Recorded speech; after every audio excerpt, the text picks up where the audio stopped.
Hello viewers, আসসালামু আলাইকুম। সবাই কেমন আছেন? আলহামদুলিল্লাহ, আমিও ভালো আছি। আরেকটি রেসিপি নিয়ে হাজির হলাম।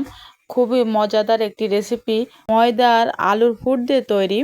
খেতে ভীষণ মজাদার, একবার না খেলে বুঝতে পারবেন না। তো আমি কথা না বাড়িয়ে পরবর্তী স্টেপে চলে যাচ্ছি। আমি প্রথমে কিছু আলু ধুয়ে নিয়েছি, নিয়ে আমি কুচি কুচি করে নিচ্ছি। আপনারা প্রথমে আলুগুলোকে ধুয়ে নেবেন, তাহলে আর পরে ধোয়া লাগবে না। আর আলুগুলো কুচি করা হয়ে গিয়েছে, দেখুন এইভাবে করে কুচি করে নিয়েছি। তারপরে আমি একটা কড়াই নিয়েছি, কড়াইতে পরিমাণ মতো তেল দিয়েছি। তারপর দিয়ে দিলাম 1 কাপ পেঁয়াজ কুচি। পেঁয়াজ কুচিটা দিয়ে ভালো করে নাড়াচাড়া করে দিয়ে দিলাম গরম মশলা, রসুন আর আদার পেস্ট। তো দিয়ে পরিমাণ মতো দিয়েছি আমি, দিয়ে ভালো করে নাড়াচাড়া করে আমি দিয়ে দিব 1 চামচ শুকনো মরিচের গুঁড়া। শুকনো মরিচের গুঁড়াটা দিয়েও আমি ভালো করে নাড়াচাড়া করে নিচ্ছি।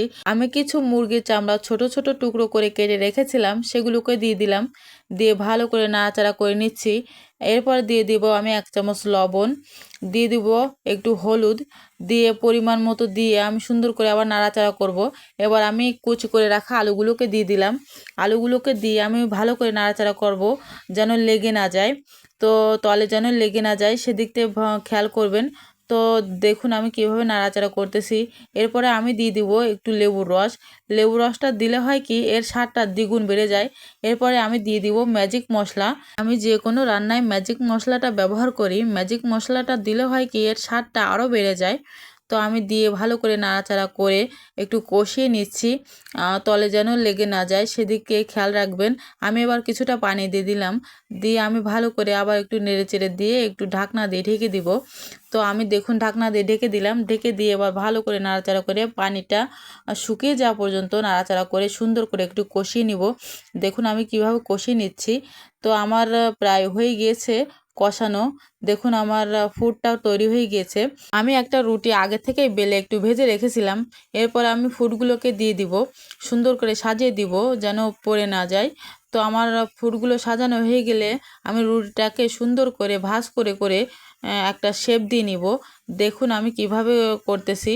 হালকা হাতে আস্তে আস্তে করে ভাঁজ দিতে হবে, যেন ভেঙে না যায়। এবার আমি ময়দার একটা মিশ্রণ তৈরি করে রেখেছিলাম, সেই মিশ্রণটা হালকা হাতে চেপে চেপে লাগিয়ে দিচ্ছি, যেন খুলে না যায় সেজন্য। তো দেখুন আমি কিভাবে লাগিয়ে এবার শেপ দিয়ে একটা কাটিং করে নিচ্ছি আমার পছন্দ মতো। আপনারা আপনাদের পছন্দ মতো করে কাটিং করে নেবেন।